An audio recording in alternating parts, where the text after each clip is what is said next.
Bapiyoniya mwese muri hano ndizera ko mumeze neza. Muri iyi video rero ndashaka ko tubanza tukamenya ku kintu kijyanye na payi netiwaka. Payi netiwaka niwo mushinga tugiye kuvugaho, tugiye kuwunonosora. Ndagira ngo twerekeze ku gice kigana ku bantu b'abacuruzi. Abantu b'abacuruzi payi netiwaka yabashyize igorora, yabashyize ikintu bita igorora. Ndagira ngo buri wese, buri mucuruzi wese, urabizi ko aricyo kintu turi kugenda arizo ntego turi kugenda twegerezaho abantu bose bafite product byibuze icyo ari cyo cyose. Ngewe ku bantu bashaka kuba abacuruzi, ndizera ko buri muntu wese ku kintu nababwiraho, ku kintu nababwiraho muri Pi network, buri kintu cyose wakigurisha. Buri kintu cyose wakigurisha. Ubu se mufite imyenda, mufite mu rugo imyenda, mufite mu rugo ibintu byakoze ariko bikiri bizima bimeze neza. Ibyo bintu rero bishobora kuba product, ikintu runaka, piyese runaka, ishobora kuba product. Ndababwira yuko product urayifite pe.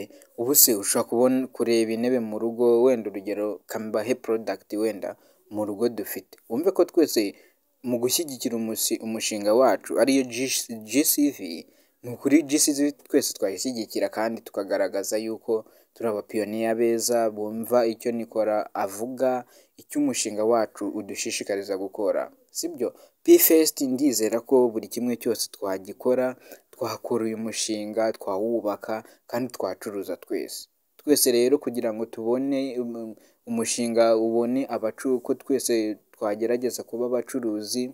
Ibi bintu tubigize byacu twese twaba abacuruzi, kandi rwose ni ukugira ngo dushyigikire GCV.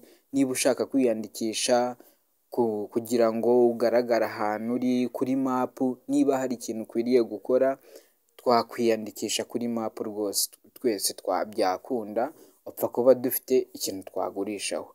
Gusa nyine harimo ikintu kigoyeho gatoya, kubera yuko twese dufite product ariko ntidufite business zemewe. Aho ngaho urumva ko hari abo bigenda bigonga, ariko kubera ko bavuze yuko Nikora yavuze yuko mu gihe hari icyo wagurishije muri P-Fest, mwafata ifoto y'icyo mwaguze muri kumwe mukayipostinga. Urumva niyo mpamvu biri kugaragara dukoresheje GCV. Urumva ko twese twaba abacuruzi, nubwo harimo abemewe n'abatemewe ku bijyanye no kuba twakwiyandikisha byo kuri mapu kugira ngo bigaragare aho turi n'aho duherereye. Ndumva ko niba twafata amafoto y'ibyo twagurishije n'ibyo twaguze, urumva ko twese birashoboka ko twaba abacuruzi. Nk'urugero rwa product twacuruza kandi mu rugo birashoboka. Hari nk'intebe umuntu yaba afite atagikoresha, iyo ngiyo yaba product. Hari umwenda mwiza, hari amatasi mu rugo, hari amasahani mu rugo meza, akiri meza rwose ubona ko ari meza, ayo yaba product. Murabyumva gute? Izo ni ingero nziza kandi nyinshi. Urumva twese mu rugo hari dodo nyine. Ni ukugira ngo twese tube abacuruzi, tugaragaza umushinga ko tuwumva neza. Kandi ni koko, niba tuwumva nkatwe b'abapiyoniya, niba tuwumva, dukwiriye gukora igishoboka cyose tugashyigikira GCV, tugashyigikira umushinga wacu, tugashyigikira mbese ni ukuvuga ngo ni ukugira ngo tugaragaze ko natwe twumva neza umushinga, ko tuwurimo, tuzi neza ibyo turimo. Urumva rero kuri njyewe ikintu ndi gushishikariza abapiyoniya bose, nkatwe dushyize imbere GCV, nkatwe rwose twagakwiriye kuba twitabira natwe uyu mushinga. Urumva ntabwo wagakwiriye kwirimita ngo nta product ufite. Icya mbere ni ugufata product y'ikintu muguze, mukifotora, mugapostinga, mukagaragaza yuko mwakoze post, mwashyigikiye GCV, mwaguze product, umwe yagurishije product undi arayigura.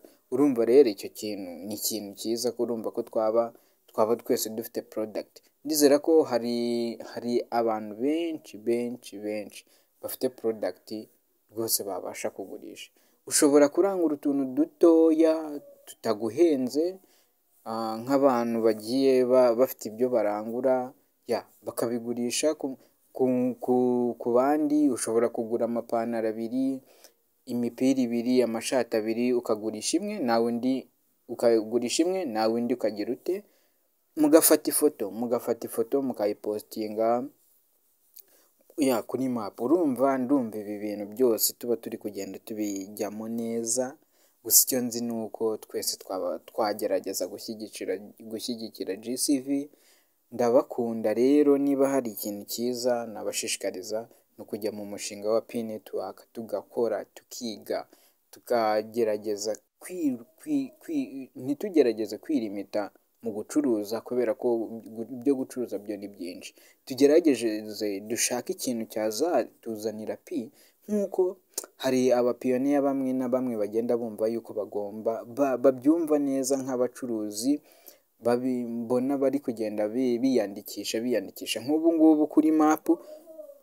Kigali imaze kugira abacuruzi, nabonye mu ntara, Nyamirambo, Kicukiro, Gisozi, nabonye abapiyoniya bamaze kwiyandikisha. Abantu ndi kubona bari kugenda babyumva, abantu b'abacuruzi, kandi koko twese dufite icyo gucuruza, nubwo twese dufite ibyo twacuruza muri ariko nubwo twaba tudafite ayo matini namba, tudafite izo shopu zemewe, izo shopu zisora, shopu nyine zigenda zigaragara koko. Wowe ba active kuri map, ujye kuri map, wiyandikishe muri map. Ndumva ibyo bintu byaba ari sawa. Hari abantu wenda baba bifuza nko kugura kuri map ya P Network, ureba umuntu uri active. Abantu bari active rwose harimo abantu bagenda bari active. Hari uba ari active kandi agaragara ko ari active. Hari n'uba wagiyemo yiyandikishije muri map ariko agaragara ko atari active, ari inactive na active. Rwose bagiye barimo. Hano ku Gisozi nabonye hari abapiyoniya bari active, hari abacuruzi beza bari active. Aho Kimironko naho nabonye harimo abacuruzi bari active. Ahandi nabonye Nyamirambo niho hiyandikishije abantu benshi bwa mbere, nabonye nabo bari active. Nabonye Gisozi nahavuze. Ndizera ko abantu bo gucuruza ntitwirimite, dufite product rwose. Ibintu byose byavamo product, ariko bibashije kuba wabigura. Niba ari ikintu twakora, twafata iyo product tukifotora, tukagaragaza ko twaguze product. Ndumva ibyo ngibyo byaba bihagije. Urumva rero, buri mupiyoniya wese akwiriye kubika iki kintu cyose ngenda ntakivuze. Akwiriye kubika passphrase neza, amenye amagambo ye 24 ayabike neza. Ni ukuri kuyabika neza amagambo yawe ni ikintu cyiza cyane. Ndakubwiza ukuri ko ari ikintu cyaba ari sawa, kubigendamo neza, ugakora ukita ku magambo yawe 24 muri P Network. Nta mikino, amafaranga agiye kuza. Ariko muzamure imitekerereze, twese tugerageze kuba abantu bumva neza umushinga n'ubucuruzi muri rusange, tubyumve neza kugira ngo bigende fresh. Ndakubashimira mu kugerageza kugaragaza yuko namwe muri mu mushinga rwose muwurimo neza. Video zikurikira ndaza kubereka uburyo twakwiyandikisha kuri map. Dusubire muri video zikurikira iyi ngiyi. Gusa nyine turacyakomeje kwita ku mushinga wacu. Amagambo 24, nyabuna mubike passphrase yanyu neza. Ni ukuri muyabike, mumenye ko buri kimwe cyose muri uyu mushinga kigizwe na abafite ibibazo muri konti zabo mubikemure.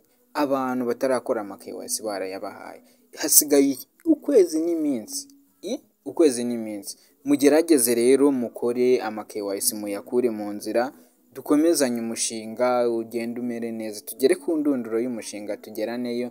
Ndashaka ko abantu bakoze subscribe, abantu babyumva neza, tugomba gukorana mubikore neza rwose, mugerageze mushake n'ababafasha, ndabakunda cyane, bayi bayi.